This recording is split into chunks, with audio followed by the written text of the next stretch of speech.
right, good morning, everybody. Have no fear, we are here.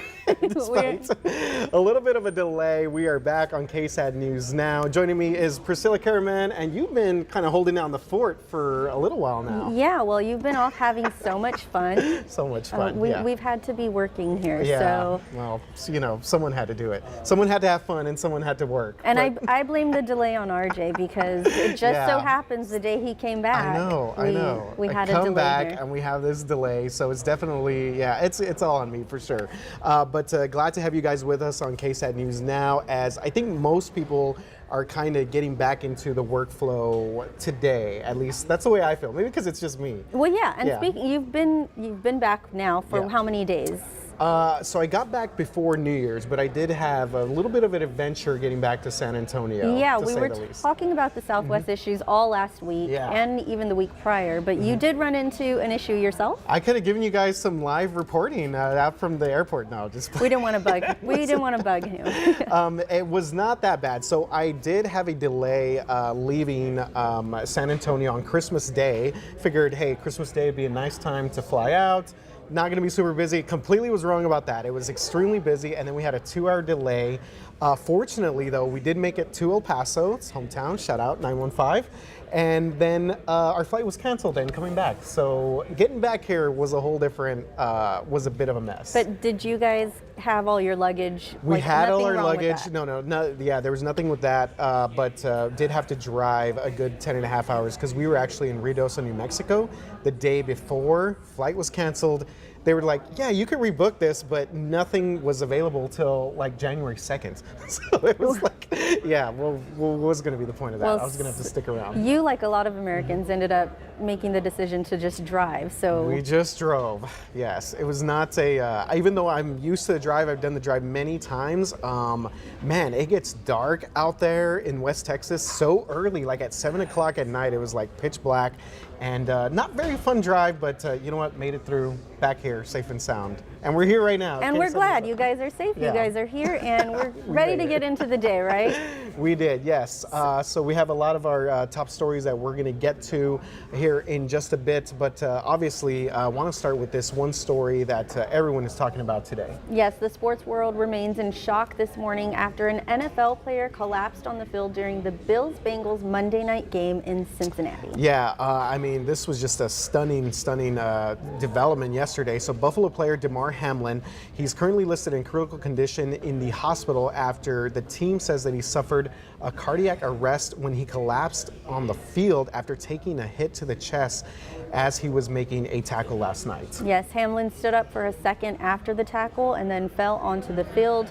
Paramedics did rush to perform CPR, and Hamlin's heartbeat was restored while he was still on the field. Yeah, you could just imagine, I mean, just how frightening that must have been for the players there to be around him as they were doing CPR on him. So multiple Bills and Bengals players were gathered around Hamlin and were very emotional. If you saw any of those videos, they were crying on the sidelines. A lot of Bills players, I mean, just trying to hold back any sort of tears as he was being helped by, obviously, trainers and paramedics. Yes, the NFL postponed the game, saying details on next steps would come at an appropriate time. I do know that I was seeing a lot of those players actually followed him to the hospital to kind of, keep track of how he was doing. And then I saw videos where fans, they left, they went to the hospital, they did a vigil outside of it. So everybody's really praying for a full recovery. And it's amazing to see that even though people are so invested in this football game, people are so big about football, a lot of people just kind of, once somebody gets injured in that type of manner, it's like enough about the game, it's not about the score. The human aspect comes out. Yeah, absolutely. And I mean, they had no really other course but to cancel the game with something of this sort of gravity. I was hearing a lot of the commentators on ESPN after the fact, and they're saying that, they do put their lives at risk. Injuries are obviously a huge part of the game, but that this was something just completely different. I mean, this was something that, that no one has really ever seen on the field before.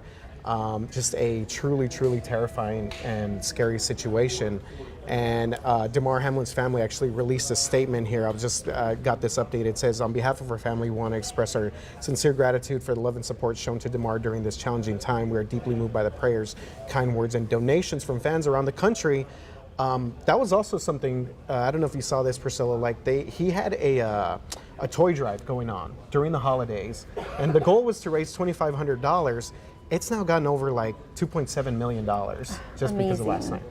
Yeah, it's unfortunate that it's happening in this, magnitude, but it's a good thing that people are coming together in his name to give back. I was actually on the phone with my brother who happened to be watching that game. I was pretty much disturbing him. Yeah. And he just said, hey, I need to call you back. They're saying this player just got injured. And he was, like a lot of people, just in shock because like you said, it's not every day that you see, you see them get tackled, you see them get hurt, but this was just out of nowhere. It was shocking to a lot of people. I think, definitely based on the players' reactions and obviously the coaches there. So our prayers to DeMar and his family and the Buffalo Bills, and we'll figure out to see if they decide to even make up this game or not, or just kind of move on with the season. But of course, his health is obviously above everything right now. Number one. Yeah. We also want to move on to an update on the arrest of the suspect in the University of Idaho student murders. Authorities have not said much about a motive, but they did say that it was DNA from a public genealogy database that led them to find the suspect, Brian Koberger. That's right. He was arrested Friday in the Poconos, that is in Pennsylvania, after law enforcement tracked his vehicle. So the FBI reportedly surveilled the house that he was staying in at the Poconos for 4 days before they arrested him. He's accused of murdering roommates Kaylee Gonzalez, Madison Mogan, Zaina Kernodle, and Ethan Chapin. They were stabbed to death at their off-campus dorm back in November. A murder weapon has not been recovered, and Koberger himself, he's a graduate student at Washington State University, which is located less than 10 miles away from the University of Idaho. He's actually currently waiting extradition. Yeah, and one other quick note here. Koberger and his dad were on a pre-planned cross-country road trip, and they were pulled over twice as they were headed to Pennsylvania, once for speeding and then for tailgating. And at that point, I think authorities did notice that the car was an Elantra, that they had stopped twice there, and that has now been taken by law enforcement as part of this investigation. But you brought up the point earlier about how authorities sort of put this together using this sort of DNA genealogy. It's sad that this happened, but it's kind of interesting how they did all this. Yeah, it is interesting. And so many people have been using these genealogy websites over the last, 5-6 years, maybe even longer. And I think that one thing they don't think about or consider is that when you're handing over your personal information, your genes, all of that stuff, it can be used in so many different ways. And in this case, it worked out for law enforcement that they were able to connect the dots that way.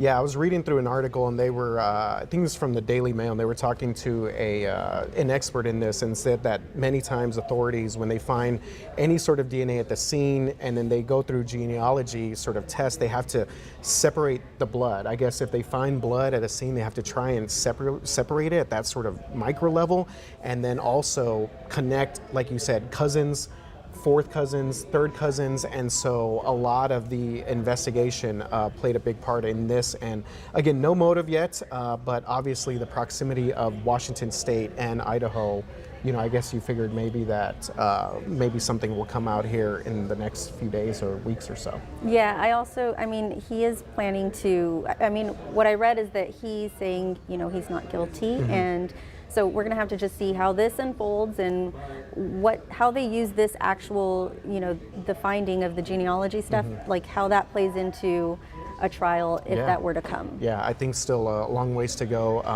but authorities said that they believe that they do have their man there, Brian Koberger, and this whole community there was obviously traumatized and just, just in fear throughout this whole time, knowing that there was something out there, someone did something to these young students. So there's been arrests, but again, a long ways to go there. Yeah.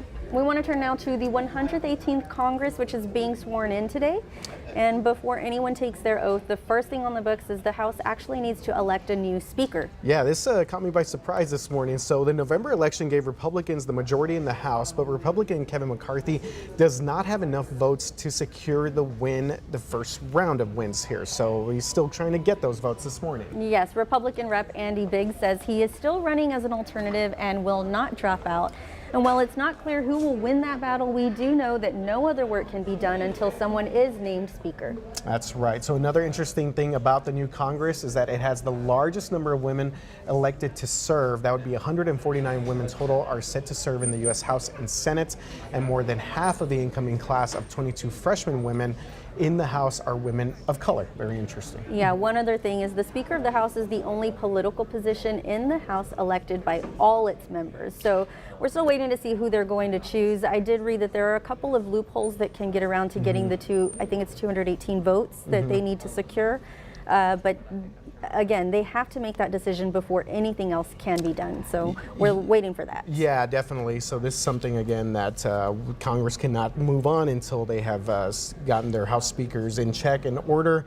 And just one of those other sort of interesting things that I would never think about, but that is definitely the case in Washington this morning. Yep, and that is obviously happening because it's the start of the new year. And with that, it comes, a time to announce some words that we need to be getting rid of this year. So it's time to revamp your vocabulary, RJ. I know, I feel personally attacked here. And you know what? I think last year, Lake Superior State here also messing with me. I forgot what word they had that I use all the time. But anyways, they have released their list of words and phrases to get rid of for this year. And it's for words that are either misused, overused, or just plain useless. Yes, this year, one of your favorite words has made not just the list, but #1. And we're talking about the word GOAT, or the greatest of all time. Not everything can be the GOAT, RJ. How dare they? I see Justin Horn. Justin Horn to me is the GOAT of storm chasing. Appreciate that, bro. Okay, so I'm no longer be able to call him that. But some others that made the list here are inflection points, okay? Quiet quitting, right? That was the quiet quitting, gaslighting, moving forward. So those are the top 5. Yes, and then to round out the top 10, we have amazing. The phrase, does that make sense? Irregardless. I like how you're still you definitely brought that up. Irregardless isn't even a word. Irregardless, which is not, the term absolutely, but only when somebody's asking you a yes or no question and you're like, absolutely. No. Wow. Yes or no, make a decision. And then lastly, the phrase, it is what it is, and that's how you probably feel about this. I do feel like list. that way. Yes, I cannot believe I'm being attacked here for using the word "goat" in my phrases in my speaking. Justin Horn, I like the goat a lot. I'm not throwing Steven under the bus here, but he says it is what it is a lot. But my reaction to that is I always say it's not what it's not. Oh, There maybe you that'll go. be on the list There's a next way to year. get around It's it. not what it's not. It's not what it's not. Did you have a word that popped up there that you use all the time? I am ashamed to say, but does this make sense? I am always adding when I know it does because I'm saying it. Just kidding. You're right. You do say that a lot. Now I think about it, you do always kind of. You make a statement and you're like, does that make sense? Yeah. I just wanted to So clarify. we're not allowed to use those words attacked. anymore? No. Is that? No, they're They're banned. gone. Banished. Wash your Okay. hands of them, Justin. Never use I them was about again. to say absolutely, but Just as long as they don't take away pigweed from me. We need a buzzer to do like every time we hear it. right. Okay, that's just gonna A be tough. swear jar or like a banish jar or something. Make a lot of money off of Okay, that. there we go. Pollen count. We got to talk a little bit about this. You might have had this question before. We're going to bring it back. See if you Really? remember. I do not remember any of these words, so. What is the scientific name These should be of banished mountain words. cedar? Quick hint here. It is not a cedar plant. It's Well- called mountain cedar, but it's not a cedar. So your choices are ambrosia artemisfolia, Okay. Juniperus ashai, Amaranthus retroflexus. I don't know if I'm saying this right. Fraxinus americana. That one I got. What do you think? Well, I have to admit something. I saw your question pop up here earlier. No. Okay. I almost Googled it, but I wanted to be a good person. Hey, that's good. so That is I nice. didn't. I would have totally Googled it. Yes, you would have.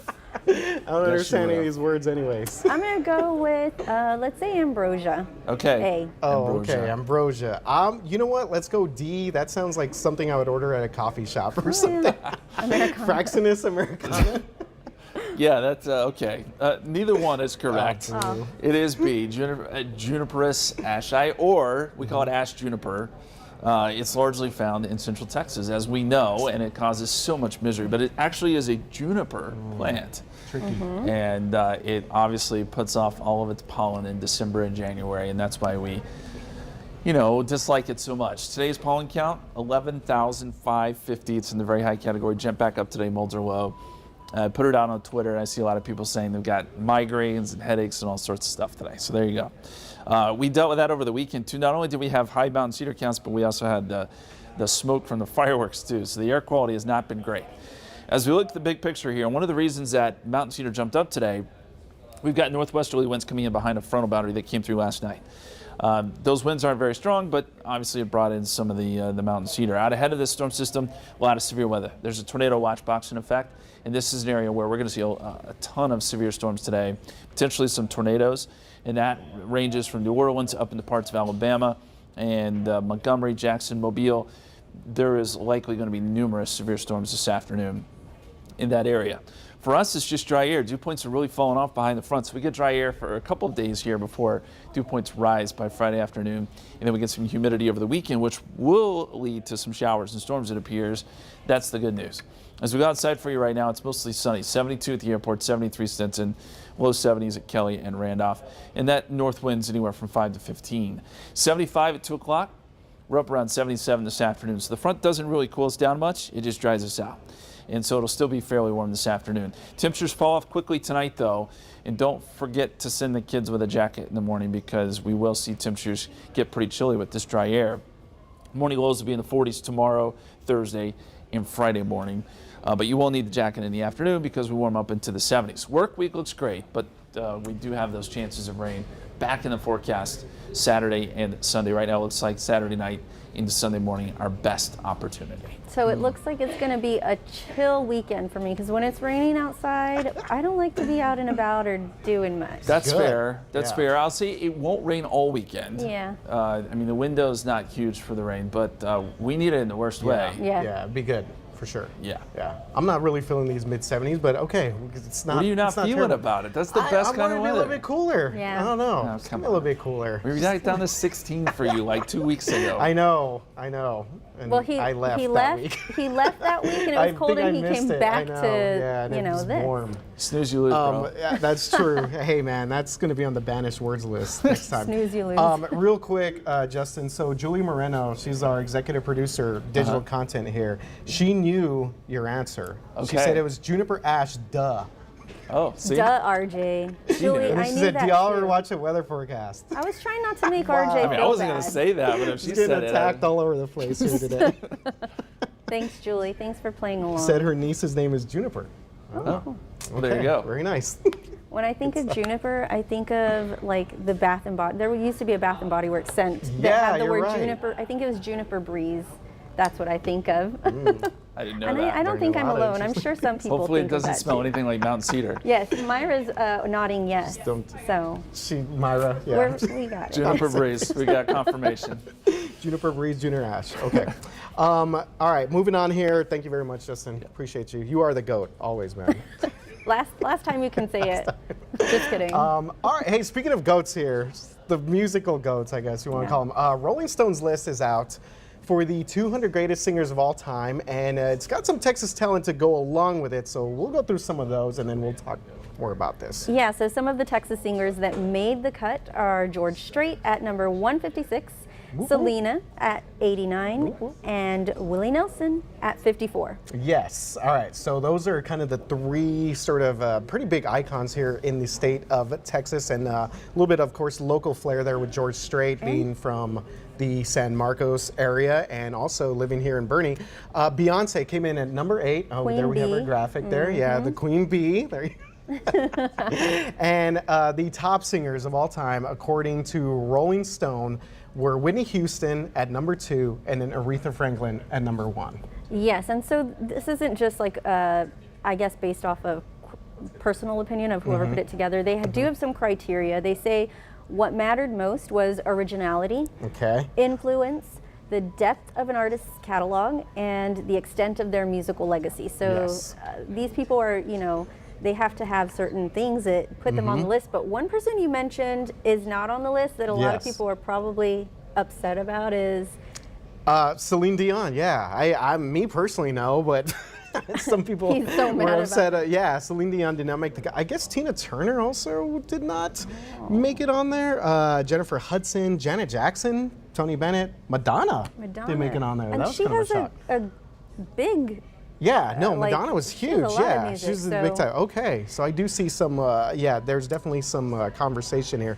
But shout out Selena. Of course, she did make it. Chris Bettis shared on Instagram saying that she's become an iconic vocalist, and that it's a testament of how much her fans still love her and care for her music and what she represents. Of course, here in South Texas, yeah, I mean, she's the queen. I mean, if you're not on Queen the of country. bandwagon